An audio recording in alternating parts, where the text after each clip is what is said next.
Alright, y'all, I thought I would do a quick textbook reading demo for you that you can use for this class ongoing and for your future courses.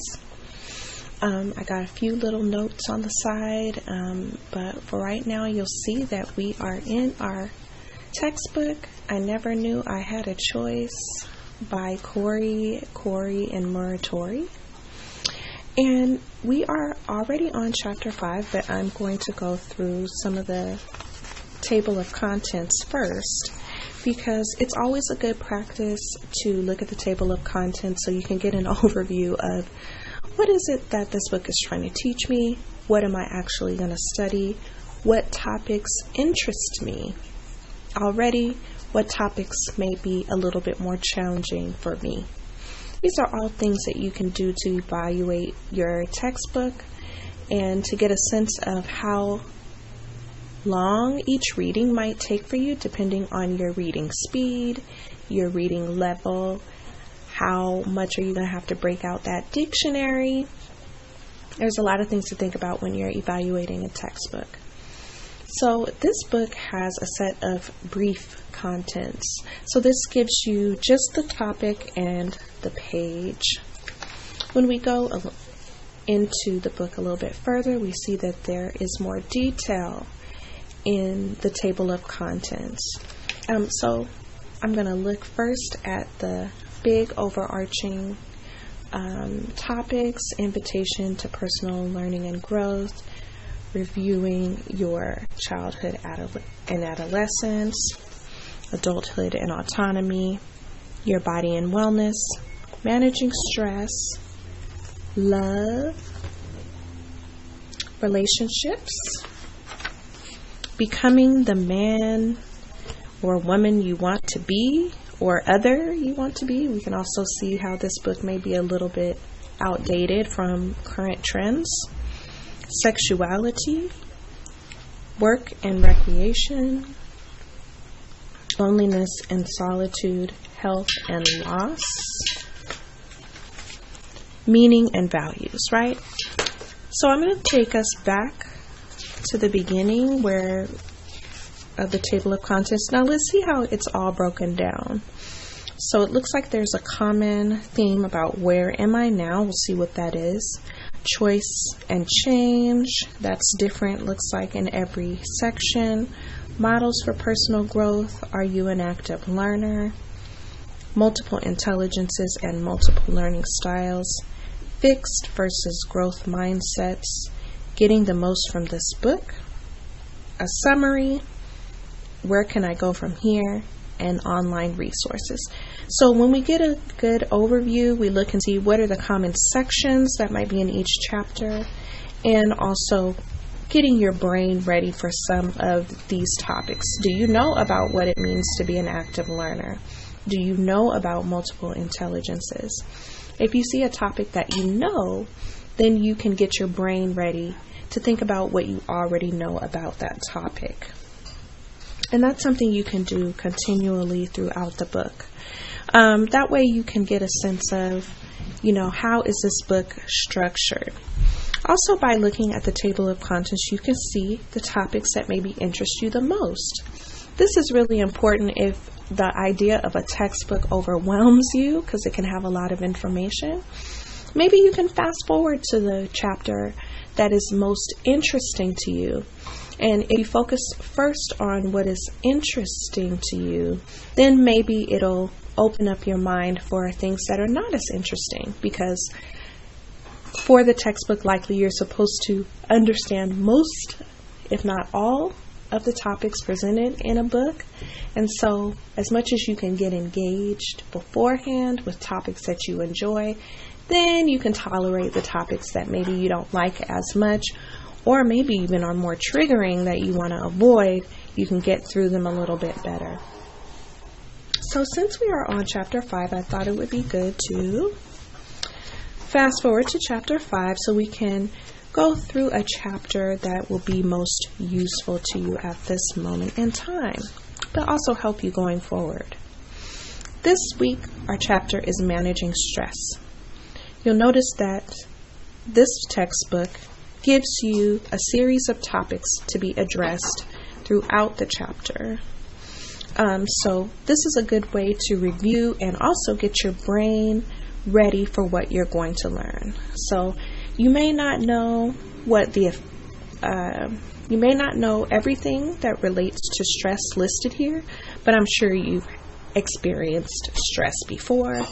And then there's some things in here you might recognize: meditation, mindfulness, yoga, Tai Chi. So it looks like there's not just talking about the sources and effects of stress, but different ways that you might consider alleviating your stress, which is awesome.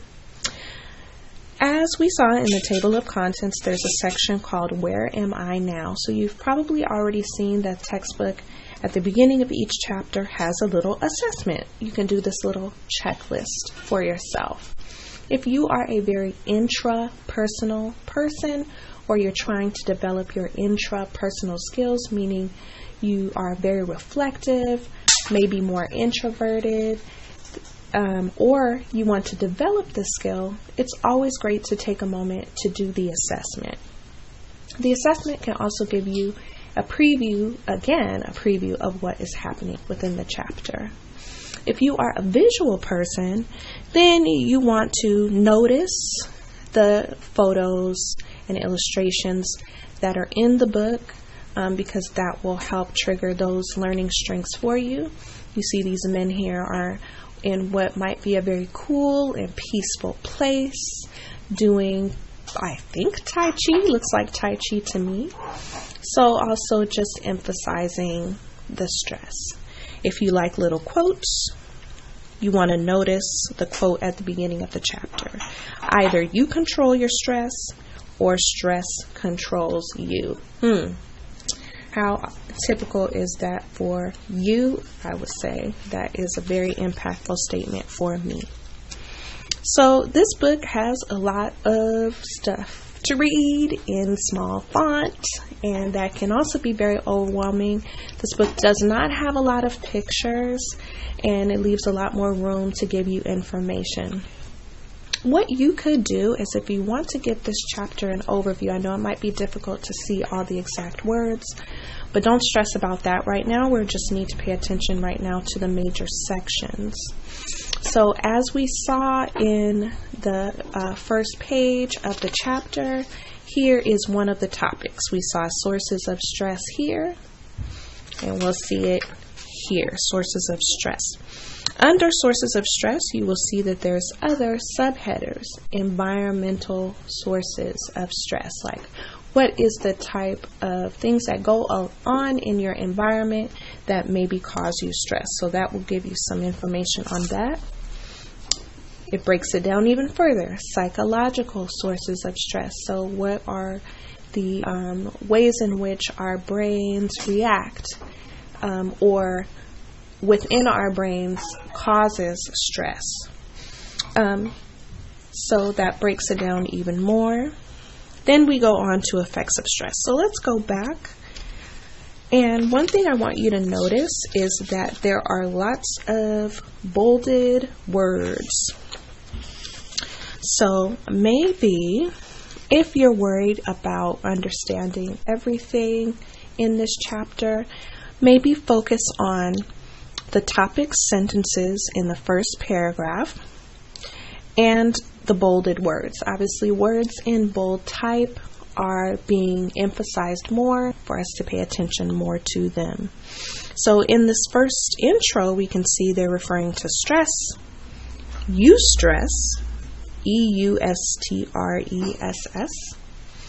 and distress. Okay, so eustress is good stress. That's a term I hadn't heard before this class. And distress. Distress refers to the negative effects of stress. So you can also focus in on the bolded words.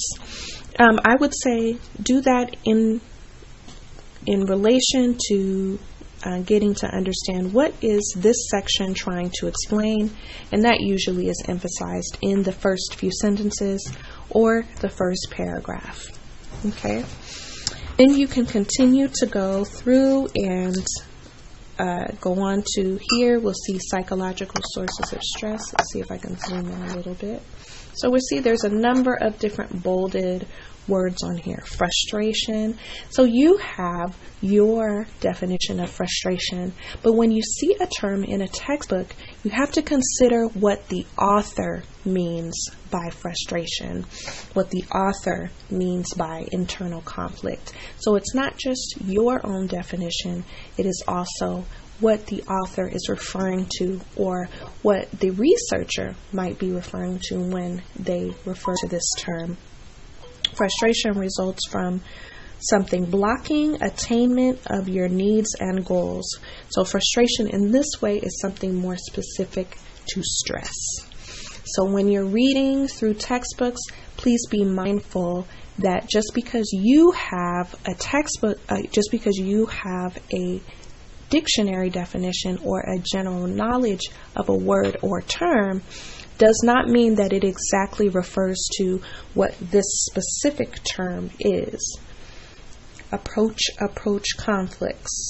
Avoidance conflicts. Approach avoidance conflicts. So these are all terms that you should try to familiarize yourself with in terms of the psychological sources of stress. Okay, so continuing through the chapter, you can again look for these bolded terms. The bolded terms are really going to give you bits and pieces of knowledge, but really reading through and trying to make sure that you understand what the section is trying to teach you is going to be important, more than just the bolded words. Some people can get out of it what they need to just by focusing in on the terms, and other people may focus in on the terms first and then read the entire section so that they can have a better understanding. Some more words that you might be familiar with. Here's a word I have heard often as a counselor, which is resilience. So resilience in relation to coping with stress. So again, keep in mind that just because you have a definition in your mind about that word, you are learning what this definition means in terms of what Corey and Corey are relating it to in terms of stress in this case, and or what the researcher might have meant by it. Okay, if you are the type of person that is very reflective, or you are trying to become more reflective, then these sections about taking time to reflect can help you not only figure out how these topics relate to you, but can help increase your understanding of the topic that is being covered. So I would suggest that you take the time to reflect, do this section to help make sense of what you're reading as well. So in this reflection portion, it's asking you, what things do you most stress about? What have you tried to do to manage life's challenges? How well have these strategies worked? So the questions can also help you understand what you just read. Have you ever sometimes read a paragraph and felt like, I don't even know what I just read? Right? And so you try to go back and read it, and then you feel stressed out because this is taking even longer because I got to keep rereading stuff. So maybe by doing these experiential types of questions, they can help you make sense of what you just read and feel more comfortable that maybe you did understand what you read. So just going back, I'm going to just show you the questions here. What are some steps you could take to more effectively manage your stress? Reflect on the ways stress affects your body, right? So you just keep reading and answering these questions. You don't necessarily have to answer these questions directly into the book, especially if you're trying to preserve this book so that you can resell it. Or you want to keep it for longer, you want to keep it in good condition, you might answer these questions on a separate paper.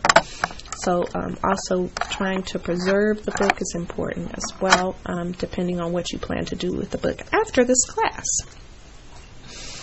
Okay, so that's mainly where we are here. Then we move on. Again, we have ineffective reactions to stress. So this is a good one to read because sometimes people respond better to what not to do than what to do. Also in this textbook, it has these stories. It takes personal stories from different people and tries to apply it to the topic at hand. So in this chapter, there's Doug's story.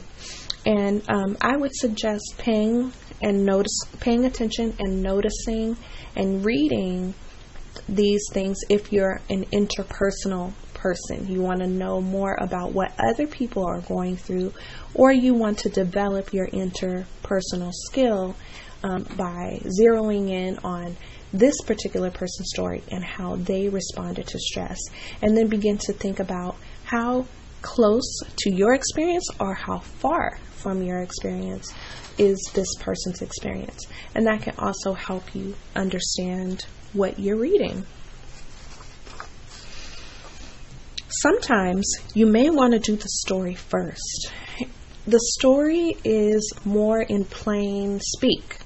A lot of this book refers to studies and research and technical terms and is very academic.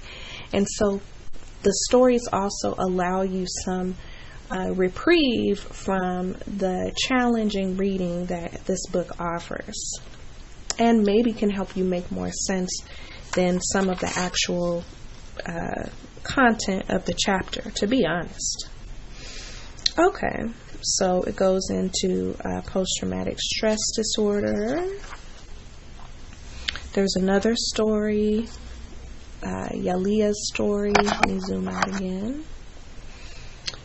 Sexual exploitation is another topic. The trauma of incest. So there's some very deep topics in here that can cause ongoing stress. So you also need to prepare yourself if you have experienced any of these types of issues. You also want to make sure that you're in the frame of mind to read it, or should you just skip it? You know, you can also make these decisions for yourself, for your own stress, because many of our topics can be triggering. Okay, so we keep continuing. We continue to see bold print, sexual harassment, vicarious traumatization, secondary trauma. Here's another time to reflect. So you may want to focus in on that if doing reflections can help you understand the chapter more. Now we're moving into constructive responses. What are the positive things we can do to alleviate stress? And that might be where you want to start. You know, also you can make decisions about where you want to start reading. Again, because you want to focus on what interests you, to engage you